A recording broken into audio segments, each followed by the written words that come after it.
अस्सलाम वालेकुम दोस्तों, आज मुझे करानी थी अपनी बाइक की सर्विस, जिसके लिए मुझे जाना था बाज़ार कुछ सामान लेने के लिए। पहले उठाया अपने इस दोस्त को बिठाकर हम चल लिए बाज़ार के लिए और कुछ ही देर में हम अड्डे पर पहुंच चुके थे।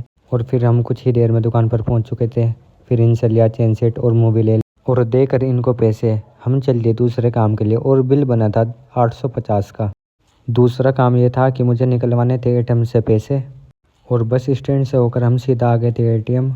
यहाँ पर हमने एंट्री फिल की और निकाल लिए थे पैसे जितने हमें ज़रूरत थी। फिर मुझे लेनी थी दही। फिर मैं आ गया सीधा इंदर की दुकान पर और ये गंगो की मशहूर दुकान है। देकर इनको पैसे और उठाई दही, हम सीधा चल लिए घर की तरफ। और फिर हम घर पहुंच गए थे और फिर मुझे लेने थे कुछ फ्रूट्स। मैं सीधा आ गया फ्रूट्स वाले के पास, देकर इनको पैसे और मैं चल लिया घर के लिए। और फिर ये दोस्त आ गया था एजेंसी में से, फिर ये करने लग गया था मेरी बाइक की सर्विस और इसने टायर भी खोल लिया था।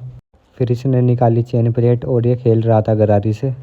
निकाल कर न्यू वाला चेन प्लेट गरारी लगाई इसने पहिए में। फिर किए इसके बढ़िया तरह से बोल्ट टाइट। फिर आ गई थी बारी मूवी डालने की। हमने बाइक में डाला बढ़िया तरह से मूवी। फिर हो गई थी बाइक की सर्विस और एक ट्रायल लेने के लिए गया था। मिलते हैं नेक्स्ट व्लॉग में, तब तक के लिए अल्लाह हाफिज़।